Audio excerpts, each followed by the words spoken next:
Hello दोस्तों, Urdu accounting training में खुश आमदेद। मैं हूं फरहान, उर्दू एक्सपर्ट भी हूं और मैं अकाउंटिंग एक्सपर्ट भी हूं। किसी भी कंपनी को अपनी अकाउंटिंग एक्टिविटीज़ को मैनेज करने के लिए एम्प्लॉयज़ का बहुत ज़्यादा टाइम रिक्वायर होता है। एम्प्लॉयज़ जो हैं वो इंफॉर्मेशन गैदर करना दूसरे डिपार्टमेंट से, जिस तरह सेल्स है, परचेज़ है, स्टॉक्स हैं, इंफॉर्मेशन गैदर करना और फिर इनको रिकंसाइल करना, ये एक काफ़ी चैलेंजिंग प्रोसेस रहता है। तो ऐसे में एम्प्लॉयज़ के टाइम को एफिशिएंटली और इफेक्टिव मैनेज करने के लिए एक अच्छे सॉफ्टवेयर का होना बहुत ज़्यादा ज़रूरी है। उर्दू अकाउंटिंग एक पावरफुल टूल है जो ना सिर्फ एम्प्लॉयज़ का जो टाइम है उसको इफ़ेक्टिवली यूज़ करते हैं, उसको एम्प्लॉय के टाइम को मिनिमाइज़ करते हैं, बल्कि जो एक्यूरेसी है उसको भी मैक्सिमाइज़ करता है। तो अगर आप उर्दू पर न्यू हैं या फिर आप उर्दू को ऑलरेडी यूज़ कर रहे हैं और अपनी स्किल्स को इन्हेंस करना चाह रहे हैं, तो ये ट्रेनिंग आपके लिए। इस ट्रेनिंग को एंड तक ज़रूर देखिएगा। इस ट्रेनिंग के ख़त्म होते होते आप उर्दू के एक्सपर्ट ज़रूर बन जाएंगे और किसी भी कंपनी के जो अकाउंटिंग है उसको आप उर्दू में ज़रूर कॉन्फ़िगर कर सकते हैं। तो इस ट्रेनिंग के अंदर मैं बेसिक के साथ साथ एडवांस फीचर जो हैं उन पर भी बात करूंगा। तो चलिए स्क्रीन पर चलते हैं और देखते हैं कि उर्दू अकाउंटिंग जो है वो किस तरीके से काम करती है। तो ये मैं अपनी स्क्रीन के ऊपर आ चुका हूँ। यहाँ पर आप देख सकते हैं कि यहाँ पर कुछ ऐप्स नज़र आ रही हैं। यहाँ पर मेरे पास अकाउंटिंग ऐप है। अकाउंटिंग ऐप के अंदर हम चले जाते हैं तो सबसे पहले ये ऊपर हमारे पास एक बैनर यहाँ पर आ रहा है और इसके अंदर कुछ ऑप्शंस आ रहे हैं। अकाउंटिंग पीरियड है, बैंक अकाउंट है, टैक्सेस है, चार्ट ऑफ अकाउंट है।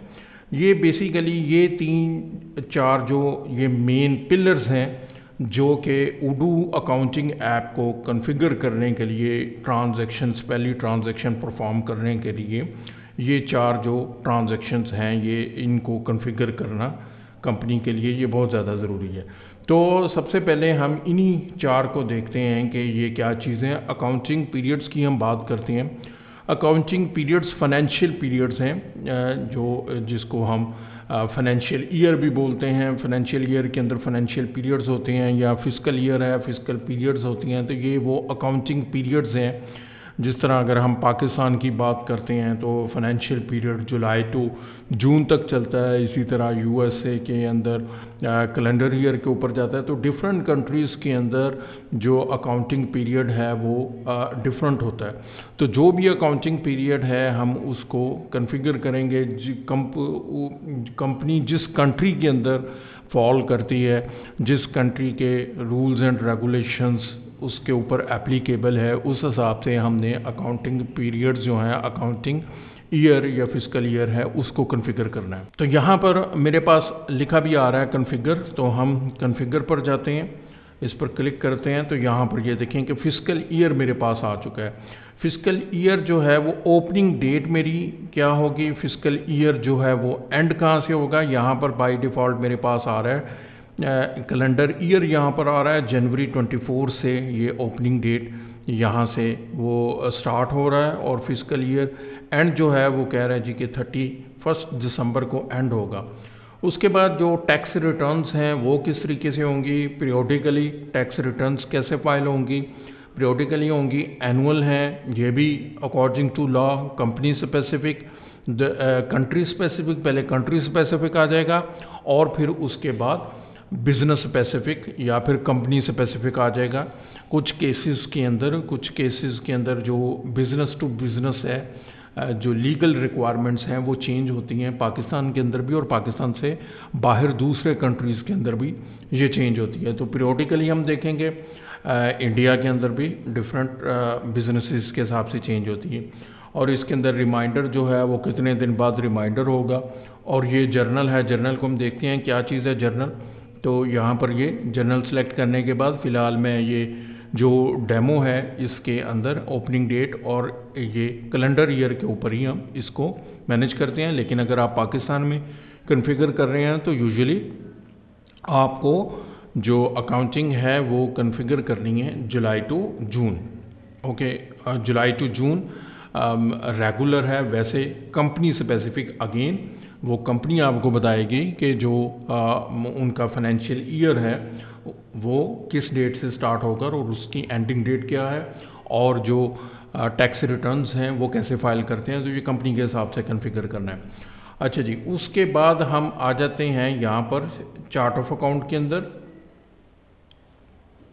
तो चलें सीक्वेंस के साथ चलते हैं। बैंक अकाउंट्स को पहले देख लेते हैं। बैंक अकाउंट्स क्या हैं? कोई भी कंपनी जो है, जो रजिस्टर्ड है, कंपनी बिजनेस कर रही है पूरी दुनिया के अंदर, तो वो किसी न किसी बैंक के साथ उसके ट्रांजैक्शंस जो हैं, अकाउंटिंग ट्रांजैक्शंस है, पेमेंट रिसीव हो रही हैं या पेमेंट कर रहे हैं, तो कोई किसी न किसी बैंक अकाउंट की ज़रूरत होगी। तो बैंक अकाउंट के बिना पॉसिबल नहीं है कि कोई भी कंपनी जो है, रजिस्टर्ड कंपनी, वो उसको रन कर सके, एग्जीक्यूट कर सके। तो कंपनी के जो बैंक अकाउंट्स हैं उनको ओपन कर लेना है। जितने भी अकाउंट्स हैं, ये भी कंपनी आपको बताएगी कि किन किन अकाउंट्स के अंदर वो डील कर रहे हैं, किन किन बैंक के साथ वो डील कर रहे हैं। तो यहाँ पर ऐड अ बैंक अकाउंट मैंने किया है। तो दुनिया के अंदर लोकली जो है, यहाँ पर ये मेरे पास यहाँ पर कुछ लिस्ट आ चुकी है। यहाँ पर हम कॉन्फ़िगर कर सकते हैं। अमेरिकन एक्सप्रेस, ये कुछ दुनिया भर के जो बैंक्स हैं वो यहाँ पर मेरे पास लिस्ट आ चुकी है। इसके अलावा ये जो ई ट्रांजैक्शंस के लिए स्ट्राइप है, वाइज है, ये भी मेरे पास आ चुके हैं। लोकली आ रहा है और ये वर्ल्ड वाइड आ रहा है। यहाँ पर अगर मैं करता हूँ तो यहाँ पर मैं हबीब बैंक करता हूँ। हबीब अमेरिकन बैंक तो आ रहा है मेरे पास, लेकिन यहाँ पर पाकिस्तानी बैंक नहीं आ रहा। यहाँ पर मैं मिज़ान बैंक को देखता हूँ जी। तो यहाँ पर अभी हमारे पास जो ऑनलाइन इंटीग्रेशन है उडू के अंदर पाकिस्तान के लिए, वो यहाँ पर अवेलेबल नहीं है। लेकिन अदर कंट्रीज़ के अंदर, यूएसए के बैंक के अंदर आप देखेंगे कि यहाँ पर डिफरेंट जो बैंक्स हैं, ये यूएस के बैंक्स आ रहे हैं। तो यूएसए के लिए आप कॉन्फ़िगर कर रहे हैं तो यहाँ पर आपने बैंक्स को कॉन्फ़िगर कर देना है। लेकिन अभी चूँकि मैं पाकिस्तान के लिए कॉन्फ़िगर कर रहा हूँ तो मेरे पास यहाँ पर बैंक लिस्ट नहीं है, तो हम इसको कैंसिल कर देते हैं, इसको ऐसे ही छोड़ देते हैं। उसके बाद हमने टैक्सेस को कॉन्फ़िगर करना है। ये मैंने प्रीव्यू किया है। यहाँ पर मेरे पास स्क्रीन आ चुकी है। यह इनपुट आउटपुट टैक्स या फिर सेल टैक्स और परचेज टैक्स दोनों को हम कॉन्फ़िगर करेंगे according to the country laws और according to the business specific. अगर सर्विसेज दे रहे हैं तो डिफरेंट रेट्स हैं, गुड्स जो हैं वो डिफरेंट रेट्स हैं। ये भी आपको टैक्स कंसल्टेंट या फिर वो कंपनी आपको ये इन्फॉर्मेशन प्रोवाइड करेगी कि ये कौन कौन से टैक्सेस आपने कॉन्फ़िगर करने हैं। तो यहाँ पर सबसे पहले हम देखते हैं सेल्स के अंदर। ये मैंने क्लिक किया सेल्स टैक्स का। यहाँ पर नेम बाय डिफ़ॉल्ट, ये जो डिफ़ॉल्ट डेमो डाटा के साथ जो अभी डेटाबेस है उसके अंदर यहाँ पर मेरे पास ये ऑलरेडी यहाँ पर कुछ टैक्सेस आ रही हैं कुछ कॉन्फ़िगरेशन के साथ, तो इसको हम अकॉर्डिंगली चेंज कर सकते हैं। तो यहाँ पर मेरे पास टैक्स नेम आ रहा है। टैक्स नेम जो है वो 15% लिखा हुआ है। कुछ भी हम इसको चेंज कर सकते हैं। इसकी डिस्क्रिप्शन चेंज कर सकते हैं। On sales tax on goods के ऊपर 15% और हम इसको 18% कर देते हैं। और उसके बाद ये टैक्स की टाइप क्या है, सेल है, परचेज है। हमने यहाँ पर ये चूँकि सेल टैक्स है, सेल हमने कर दिया है। टैक्स की कंप्यूटेशन कैसे करनी है, कैलकुलेट कैसे करना है, ये ग्रुप ऑफ टैक्सेस है। मल्टीपल टैक्सेस को हम कंबाइन करने के लिए ग्रुपिंग कर सकते हैं। फिक्स टैक्स है, सेल कुछ भी है, सिर्फ फिक्स टाइप के ऊपर। ये कुछ कंट्रीज़ के अंदर इस तरह की रिक्वायरमेंट है और एप्लीकेबल है कि एक स्पेसिफिक अमाउंट जो है वो सिर्फ टैक्स की कैलकुलेट होगी या फिर परसेंटेज ऑफ टैक्सेस होगा। तो अभी हम परसेंटेज ऑफ प्राइस यहाँ पर मेरे पास दो ऑप्शंस हैं, percentage of price tax included, tax include करने के बाद। अब टैक्स इंक्लूड करने के बाद उसके बाद फिर कैलकुलेट होना। अगर मल्टीपल सेल टैक्स एप्लीकेबल हैं तो एक सेल टैक्स जो है वो डिडक्ट होने के बाद टैक्स उसके अंदर इंक्लूड होगा और उसके ऊपर फिर अगेन टैक्स कैलकुलेशन होगी। तो उस रिक्वायरमेंट के लिए, कॉम्प्लेक्स रिक्वायरमेंट के लिए हम इसको कॉन्फ़िगर कर सकते हैं। तो अभी हम परसेंटेज ऑफ प्राइसेस के ऊपर आते हैं। ये परसेंट ऑफ प्राइसेस आ गया। अमाउंट हमारे पास 15% था, यहाँ पर मैं इसको 18 कर देता हूँ। ये मैंने इसको 18% कर दिया। उसके बाद ये डेफिनीशन है, डेफिनीशन के अंदर ये बाय डिफ़ॉल्ट जो है बेस्ड ऑन, ये आपने बेस ही रहने देना है। उसके बाद ये 100% टैक्स जो है ये अकाउंटिंग रिपोर्टिंग के लिए कि टैक्स जो है वो कहाँ पर जो आपका ट्रायल बैलेंस है उसके किस जीएल हेड के अंदर, जीएल अकाउंट के अंदर, अभी हम चार्ट ऑफ अकाउंट को डिस्कस करते हैं, तो उसके रिपोर्ट होगा। तो यहाँ पर मैंने ये टैक्स रिसीव जो है ये यहाँ पर मेंशन कर दिया है। उसके बाद डिस्ट्रीब्यूशन ऑफ रिफंड्स हैं।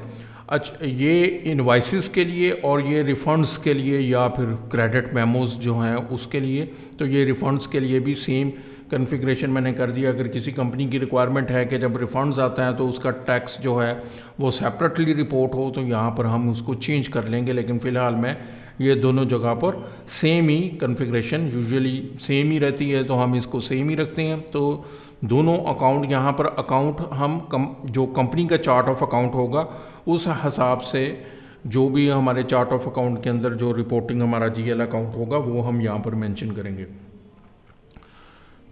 उसके बाद एडवांस ऑप्शंस के अंदर आ गए। यहाँ पर लेबल और इनवाइसेस मैंने टैक्स जो ही चेंज किया था, लेबल और इनवाइसेस भी 18% आ गया। जो इनवाइसेस की प्रिंट्स वगैरह होंगी वहाँ पर क्या लिखा आएगा, ये 18% आएगा। उसके बाद ये टैक्स ग्रुपिंग है। ये टैक्स ग्रुपिंग चूँकि पहले 15% था तो मैंने यहाँ पर 15% कर दिया है। तो हम एक काम करते हैं, यहाँ पर इसको डिस्कार्ड कर देते हैं और एक न्यू जो टैक्स है उसको ओपन करते हैं 18%, और यहाँ पर tax on goods percentage sale के लिए स्कोप इसका 18% मैंने कर दिया है। 18% करने के बाद यहाँ पर 18 आ चुका है, और यहाँ पर मैं एक जो ग्रुप है टैक्स 18%, वो जो ग्रुप है एक नया क्रिएट कर लेता हूँ। ये हमारी, और कंट्री कौन सी है, कंट्री अभी हम यूनाइटेड स्टेट्स रहने देते हैं। और यहाँ पर अकाउंटिंग टैक्स जो है टैक्स रिसीव्ड के नाम से मेरे पास ये टैक्स रिसीव्ड, ये मैं यहाँ पर जीएल अकाउंट 251 ये टैक्स रिसीव्ड। तो थोड़ा सा इसको डिटेल के साथ इंफॉर्मेशन कलेक्ट करने के बाद फिर जो टैक्सेस हैं कॉन्फ़िगर करने हैं। ये हमने जो टैक्सेस यहाँ पर मैंने परचेज़ कॉन्फ़िगर करना था, लेकिन यहाँ पर ऑप्शन जो है वो ख़त्म हो चुकी है। नॉट टू वरी, हम कॉन्फ़िगरेशन के अंदर जाएंगे और यहाँ पर अगेन मैं इस विंडो को ओपन कर सकता हूँ टैक्सेस। तो ये हमने जो सेल्स टैक्स है ये हमने कॉन्फ़िगर कर लिया है। इसी तरीके से सेम उसी क्राइटेरिया के साथ हमने जो परचेज़ टैक्स है अकॉर्डिंगली उसको कॉन्फ़िगर करना है।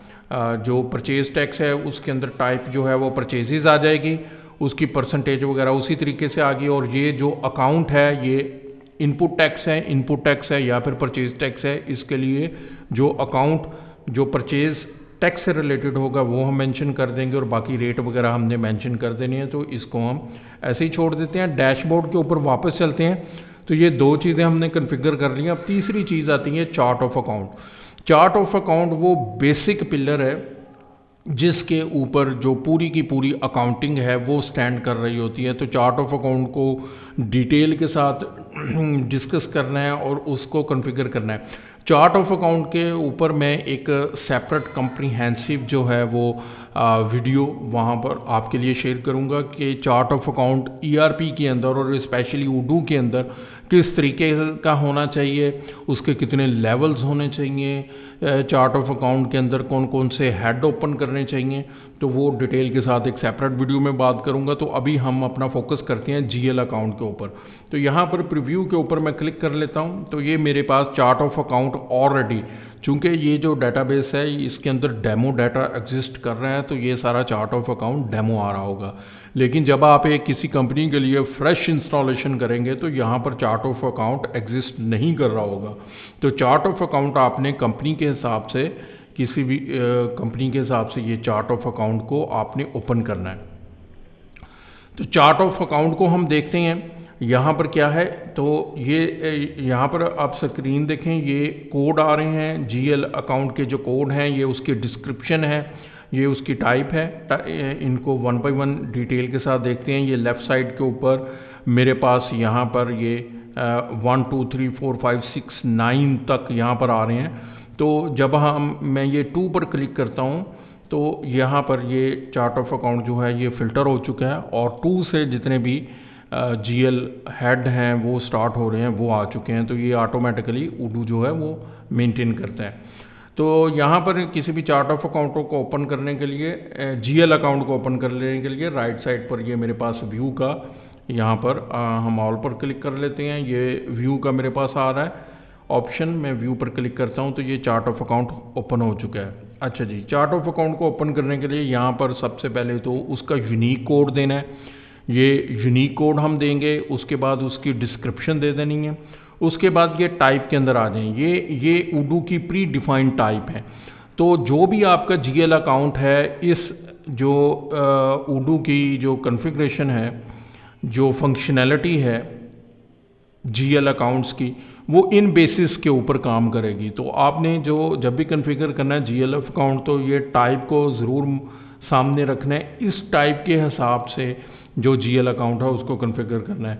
यूजुअली क्या होगा, जो उडू के अंदर नहीं है वो जो कंपनी है वो भी फेमिलियर नहीं होगी इस टाइप के हिसाब से, तो वहाँ पर आपको अपनी जो अकाउंटिंग एक्सपर्टीज़ हैं, जो उडू के अकाउंटिंग एक्सपर्ट्स हैं, उनकी हेल्प रिक्वायर होगी, या फिर आपको इन डिटेल ये मैप करना होगा जो कंपनी का कन्वेंशनल या मैनुअल या फिर किसी और दूसरे लेगेसी चार्ट ऑफ अकाउंट है उसको उडू के चार्ट ऑफ अकाउंट के साथ मैप करने के लिए। तो इनकी टाइप्स को प्रॉपरली मैप करना है। अगर प्रॉपरली मैप नहीं होगी तो आपकी जो स्टेटमेंट्स हैं, फाइनेंशियल स्टेटमेंट्स हैं, प्रॉफिट एंड लॉस स्टेटमेंट है या फिर बैलेंस शीट्स हैं, वो आपकी डिफरेंट रिजल्ट्स जो हैं वो रिपोर्ट करेगी, वो एक्यूरेसी उसकी जो है वो क्वेश्चन मार्क होगी। तो ये टाइप्स जो हैं इनको प्रॉपरली कॉन्फ़िगर करना है, इसीलिए मैं इसके ऊपर बार बार फोकस कर रहा हूँ। तो ये हमारे पास टाइप्स आ जाएंगी। तो ये टाइप्स अगर देखें तो यहाँ पर है रिसीवेबल है, जो अकाउंट रिसीवेबल का अकाउंट है उसके साथ रिसीवेबल है। बहुत ज़्यादा कॉम्प्लिकेटेड नहीं है, आप इनके नाम पढ़ोगे तो वहाँ ही सी टाइप पता चल जाएगी कि ये कौन सी टाइप है। 2-4 ऐसी टाइप्स हैं जिसके ऊपर आपको एक्सपर्ट जो है वो ओपिनियन रिक्वायर होगी, अदरवाइज आप इजीली अंडरस्टैंड कर सकते हैं अगर आपको बेसिक अकाउंटिंग की हाउ ना हो है। तो ये रिसीवेबल आ गया। फिर बैंक एंड कैश से रिलेटेड जो अकाउंट है वो ऑब्वियसली यहाँ पर आ जाएंगे, और जो नॉन रिसीवेबल करंट एसेट्स के अंदर आ जाएगा। अब यहाँ पर देखें कि रिसीवेबल जो है वो भी आपके करंट एसेट्स होते हैं, लेकिन उडू के अंदर यहाँ पर टाइप डिफरेंट है, तो रिसीवेबल के अंदर हम लेके जाएंगे। नॉन करंट एसेट्स आ गई, फिर उसके बाद प्री पेमेंट्स हैं, फिक्स एसेट्स हैं, फर्नीचर है, प्लांट एंड मशीनरी वगैरह, बिल्डिंग्स हैं, वो आप सारी फिक्स एसेट्स के अंदर लेकर जाएंगे। उसके बाद हमारे पास ये लाइबिलिटीज़ आ जाती हैं, इसके अंदर पेएबल है, क्रेडिट कार्ड, करंट लाइबिलिटीज़। यहाँ पर भी देखें कि जो पेएबल है वो भी करंट लाइबिलिटीज़ हैं। यूजुअली आप चार्ट ऑफ अकाउंट देखेंगे किसी भी कंपनी का लेगेसी चार्ट ऑफ अकाउंट, तो जो पेएबल करंट पेएबल के नाम से अकाउंट होगा, या फिर अकाउंट पेएबल के नाम से होगा, या क्रेडिटर्स पेएबल, इस तरह डिफरेंट नेम के साथ जो चार्ट ऑफ अकाउंट के ऊपर या फिर ट्रायल बैलेंस के ऊपर जो हेड्स होंगे, तो उनको सिर्फ आपने पेएबल के अंदर ले जाना है। बाकी जो करंट लाइबिलिटीज़ हैं वो, ये करंट लाइबिलिटीज़ भी यूजुअली चार्ट ऑफ अकाउंट होती है, और अगर कम कॉरपोरेट सेक्टर है तो नॉन करंट लाइबिलिटीज़ के भी आपको वहाँ पर मिल जाएंगी। फिर इसी तरीके से इक्विटी आ गया।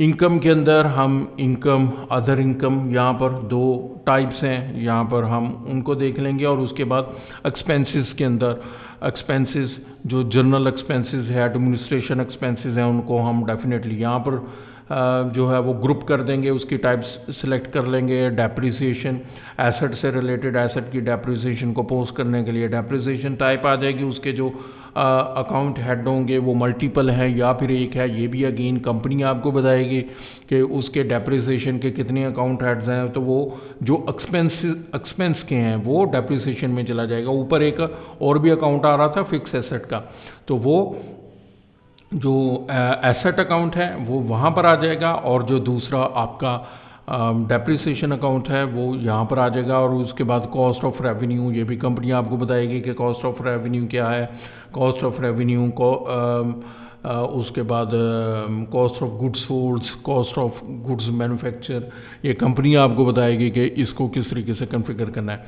तो ये टाइप थोड़ी मैंने डिटेल के साथ यहाँ पर बात की। उसके बाद ये डिफ़ॉल्ट टैक्सेस हैं, एक्सपेंसेस। ये डिफ़ॉल्ट टैक्सेस जो हैं ये एक्सपेंसेस और इनकम रिलेटेड जो जीएल अकाउंट होंगे वहाँ पर आप मेंशन कर सकते हैं। यहाँ पर मेंशन होगा तो जब भी इस जीएल को सेलेक्ट किया जाएगा तो ये डिफ़ॉल्ट टैक्सेस ऑटोमेटिकली एप्लीकेबल हो जाएंगे। उसके बाद यहाँ पर मेरे पास टैग्स हैं, ये रिपोर्टिंग पर्पस के लिए ये डिफरेंट टैग्स हैं। ऑपरेटिंग एक्टिविटीज़ है, फाइनेंशियल एक्टिविटीज़ है, तो डिफरेंट टैग्स हम कर सकते हैं। ये आगे चलकर जब हम रिपोर्टिंग पर बात करेंगे तो वहाँ पर हमें इसकी ज़रूरत पड़ेगी कि हम इन टैग्स के साथ कैसे अपनी रिपोर्टिंग को एफिशिएंट बना सकते हैं। अलाउ रिकन्सिलेशन, अच्छा, जितने भी आपके अलाउ रिकन्सिलेशन का मतलब ये है कि ये जो जीएल अकाउंट है या जीएल आइटम है, इस जीएल अकाउंट के अंदर जो भी ट्रांजैक्शन होगी उसकी रिकन्सिलेशन रिक्वायर होगी। रिकन्सिलेशन मीन्स के वो जो लाइन आइटम है जो जीएल अकाउंट के साथ अकाउंटिंग एंट्री जनरेट होगी वो किसी और दूसरी ट्रांजैक्शन के साथ उसने रिकन्साइल होना है। तो उन रिकन्साइल करने के लिए आपको अलाउ रिकन्सिलेशन करना ज़्यादा ज़रूरी है। जितने भी सब लेजर रिलेटेड अकाउंट्स हैं उनको हम अलाउ रिकन्सिलेशन करेंगे। अभी यहाँ पर मैंने वर्ड बोला है सब लेजर, तो सब लेजर कौन से हैं? पेएबल सब लेजर है, रिसीवेबल सब लेजर है। तो अकाउंट पेएबल का जीएल अकाउंट जो होगा उसकी हमने अलाउ रिकन्सिलेशन करनी है। इसी तरीके से जो अकाउंट रिसीवेबल और अकाउंट पेएबल ये दोनों जो हैं इनकी अलाउ रिकन्सिलेशन हमने करनी है। ये भी मैं अभी देखता हूँ। उसके बाद ये जो हमारे पास आ रहा है डेप्रिकेटेड, डेप्रिकेटेड मीन्स जो अकाउंट फर्दर यूज़ नहीं होगा उसको हम डेप्रिकेटेड कर देंगे। डेप्रिकेटेड करने से उसकी जितनी भी प्रीवियस ट्रांजैक्शंस हैं वो सिस्टम के अंदर एग्जिस्ट करेंगी, लेकिन फर्दर जो ट्रांजैक्शंस हैं उसके लिए उडू ब्लॉक कर देगा, फर्दर ट्रांजैक्शन उसके अंदर पॉसिबल नहीं होगी।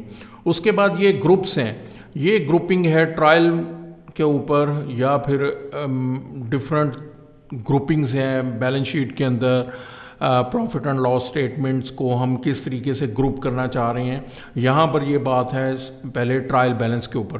तो ट्रायल बैलेंस पे ग्रुप्स जो हैं वो किस तरीके से कॉन्फ़िगर करने हैं, तो उसके लिए ये ग्रुपिंग है।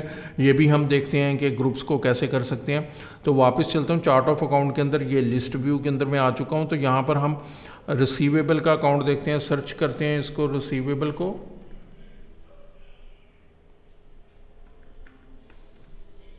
ये मेरे पास अकाउंट रिसीवेबल का अकाउंट है, इसको ओपन करते हैं। तो यहाँ पर देखें अलाउ रिकन्सिलेशन ये एक्टिव है। यहाँ पर अगर मैं लिस्ट व्यू में भी रहता हूँ तो अलाउ रिकन्सिलेशन भी मेरे पास एक्टिव है। ये हमने चार्ट ऑफ अकाउंट जो है वो उसको कॉन्फ़िगर कर लिया है। अब एक और चीज़ है जो कि बहुत ज़्यादा इंपॉर्टेंट है, ये चार्ट ऑफ अकाउंट भी हमारे पास हो चुका है। बैंक अकाउंट अभी हम कॉन्फ़िगर यहाँ से नहीं कर रहे। बैंक अकाउंट चूँकि हमारे पास जो ऑनलाइन इंटीग्रेटेड अकाउंट्स अवेलेबल नहीं है। अब इसके बाद पांचवी चीज़ आ जाती है जर्नल्स। तो जर्नल्स को हम देखते हैं। जर्नल्स क्या हैं? जर्नल अकाउंटिंग बुक्स हैं। किसी भी जो लेगेसी सिस्टम्स हैं उनके अंदर बुक्स जो हैं वो किस नाम से कॉन्फ़िगर हैं, वो हो सकता है किसी डिफरेंट नाम के साथ या किसी डिफरेंट वे के अंदर कॉन्फ़िगर हों। इसी तरह हर ईआरपी के अंदर ये अकाउंटिंग बुक्स कॉन्फ़िगर होंगी। उडू के अंदर इसको जर्नल्स का नाम दिया गया है। जर्नल्स क्या हैं? कस्टमर इनवाइसेस हैं, जो सेल से रिलेटेड आपकी इनवाइसेस हैं वो कस्टमर इनवाइसेस के अंदर आपकी ग्रुप हो रही होंगी। इसी तरह जो सप्लायर के साथ जो परचेजेस हैं वो वेंडर बिल्स के साथ हमारे पास ये वेंडर बिल आ चुका है। फिर इसी जो जीएल अकाउंटिंग एंट्रीज़ हैं वो मिसलिनियस के नाम से हमारे पास एक होगा, उसके अंदर हम मैनेज करेंगे। इसी तरह जो बैंक्स और जो कैश है यहाँ पर बैंक के नाम से ही, ये बैंक का नाम है, हम अपनी मर्ज़ी से कोई भी हम ओपन कर सकते हैं। ये बैंक का नाम है, ये कैश है, तो हम एक न्यू जीएल अकाउंट जो है वो ओपन करते हैं। जीएल अकाउंट्स जो ट्रांजैक्शंस हैं उनको सेपरेटली मेंटेन करता है, ग्रुप करता है, और उसके साथ साथ जो सीक्वेंसेस हैं वो भी डिपेंड करते हैं जर्नल के ऊपर। कोई भी अकाउंटिंग डॉक्यूमेंट होगा उसका सीक्वेंस जो है वो क्या रहेगा, वो इस जो जर्नल है इसके ऊपर डिपेंड करता है। तो यहाँ पर हम एक नया जर्नल अगर हम ओपन करें तो मैं यहाँ पर न्यू करता हूँ। न्यू करने के बाद यहाँ पर मैं स्टैंडर्ड चार्टर्ड बैंक,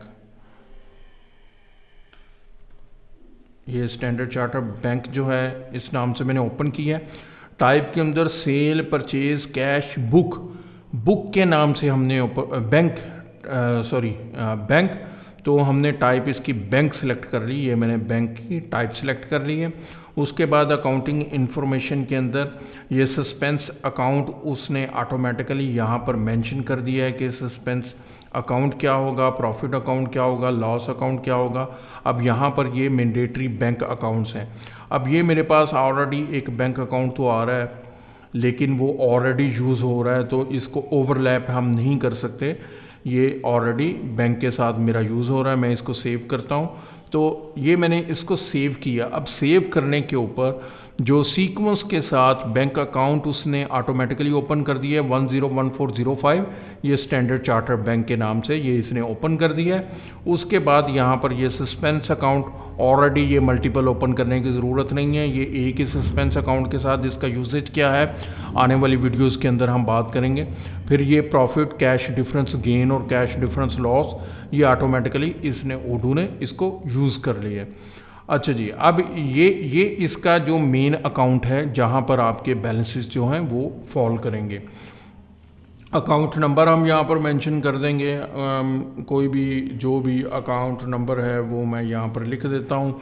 यहीं से मैं इसको क्रिएट कर देता हूँ। क्रिएट करने के बाद इसकी अभी फर्दर इन्फॉर्मेशन जो है वो अगर मैं यहाँ पर मेंशन करना चाह रहा हूँ तो ये यहाँ पर मैं मेंशन कर दूँगा यहाँ पर लिस्ट में। अब यहाँ पर ये हम बैंक ओपन करेंगे, स्टैंडर्ड चार्टर्ड बैंक, तो ये हम बैंक ओपन करेंगे। ओके, ये मैंने बैंक ओपन किया है और बैंक के ऊपर यहाँ पर बैंक आइडेंटिफायर कोड जो है ये भी मैं, जो बैंक आइडेंटिफायर होता है, जो आइडेंटिफायर यहाँ पर स्विफ्ट, वो मैं यहाँ पर मेंशन करूँगा। और यहाँ पर कंट्री के अंदर मैं पाकिस्तान मेंशन कर देता हूँ। यहाँ पर सिटी के अंदर मैं लाहौर मेंशन कर देता हूँ। इसी तरह फ़ोन और ईमेल वगैरह जो भी मेंटेन करना है हम मेंटेन करेंगे। तो ये बैंक अकाउंट ओपन हो चुका है। यहाँ पर मैं अकाउंट होल्डर की तरफ जाता हूँ तो यहाँ पर कंपनी नेम आ रहा है। अगर कंपनी टाइटल के साथ अकाउंट होल्डर का जो भी नेम है, अकाउंट होल्डर नेम है और अकाउंट होल्डर कौन है, कंपनी अगर जो सीईओ है उसका टाइटल जो है वो सीईओ के नेम के साथ है तो यहाँ पर अकाउंट होल्डर का नेम आ जाएगा। और नीचे अगर वो कंपनी पर्पज़ के लिए यूज़ हो रहा है तो अकाउंट होल्डर के अंदर नीचे नेम आ जाएगा। अगर स्पेसिफिक करना चाह रहे हैं कि ये सिर्फ पेमेंट करने के लिए ये अकाउंट यूज़ होगा, इसके अंदर पेमेंट रिसीव नहीं करेंगे, तो हम इसको एक्टिव कर सकते हैं। तो ये जर्नल के साथ साथ मैंने यहाँ पर आपको बैंक की जो कॉन्फ़िगरेशन है वो भी बता दी है। अब यहाँ से मैं डायरेक्टली चला गया हूँ, लेकिन अभी मैं ट्रांजैक्शन आपको दिखाता हूँ जहाँ पर हम बाकी जो बैंक अकाउंट्स वगैरह हैं उनको मैनेज कर सकते हैं। तो ये मेरे पास इसकी अकाउंट डिटेल्स भी आ चुकी हैं। अब नेक्स्ट है इनकमिंग पेमेंट्स जो हैं ये मैनुअल है, बैच डिपॉजिट है, आउटगोइंग पेमेंट्स जो हैं वो मैनुअल है या फिर चेक्स हैं। ये इनकमिंग और आउटगोइंग पेमेंट, ये पेमेंट मेथड्स हैं। यहाँ पर बाय डिफ़ॉल्ट पेमेंट मेथड्स हैं, मैनुअल हैं, ये डिपॉजिट है, या फिर उसके बाद ऑनलाइन अगर हम कॉन्फ़िगर करना चाह रहे हैं तो हम उसको जो ट्रांसफ़र है उसको भी देख सकते हैं। तो ये अभी मैनुअल और ये चेक यहाँ पर आ रहा है, ये चेक की सूरत के अंदर। उसके बाद एडवांस सेटिंग्स के अंदर, ये एडवांस सेटिंग्स के अंदर अभी मेरे पास यहाँ पर कोई ऑप्शन नहीं है। तो ये हमने इसको मिनिमम ये कॉन्फ़िगरेशन के साथ हमने इसको जर्नल को कॉन्फ़िगर कर लिया। ये स्टैंडर्ड चार्टर्ड बैंक भी आ चुका है। आगे फिर हम इसके ऊपर ट्रांजैक्शन जो हैं वो इसको डिटेल के साथ देखेंगे। अब अगर यहाँ पर मैं बैंक की बात कर रहा था तो कॉन्फ़िगरेशन के अंदर जाने के बाद यहाँ पर मेरे पास बैंक्स की और जब आपने कॉन्फ़िगरेशन करनी है, एडवांस कॉन्फ़िगरेशंस करनी है, तो एक चीज़ का ख्याल रखें, सेटिंग्स में जाने के बाद आप इसको, तो हम बैंक की बात कर रहे थे, तो यहाँ पर कॉन्फ़िगरेशन के अंदर ऐड अ बैंक अकाउंट, यहाँ पर ऐड अ बैंक अकाउंट पर मैं क्लिक करूँगा। ये मेरे पास बैंक अकाउंट है। तो अगर मैं यहाँ से सर्च करूँगा तो ये मेरे पास अकाउंटिंग वेंडर्स, यहाँ पर मेरे पास बैंक अकाउंट्स आ रहे हैं। तो ये मेरे पास ये बैंक अकाउंट्स आ चुके हैं। ये इधर ये वेंडर्स के अंदर बैंक अकाउंट्स और इसके अंदर कस्टमर्स के वेंडर्स के अंदर मेरे पास बैंक अकाउंट्स आ रहे हैं। यहाँ पर मैं अपने बैंक अकाउंट्स को कॉन्फ़िगर कर सकता हूँ। तो वापस डैशबोर्ड पर आते हैं और अकाउंटिंग डैशबोर्ड में जाती हैं, तो ये चार्ट ऑफ अकाउंट और टैक्सेस और बुक्स भी हमने कॉन्फ़िगर कर ली है। तो ये हमने बेसिक कॉन्फ़िगरेशन जो उडू की एप्लीकेशन को ऑपरेट करने के लिए, कोई भी ट्रांजैक्शन रिकॉर्ड करने के लिए, ये बेसिक हमने जो कॉन्फ़िगरेशन है वो हमने कर ली है। अब अगले वीडियोस के अंदर हम इसकी ट्रांजैक्शन परफॉर्म करेंगे और साथ साथ फिर एडवांस कॉन्फ़िगरेशंस की जहाँ जहाँ ज़रूरत होगी वो वैसे वैसे हम उनको परफॉर्म भी करते रहेंगे।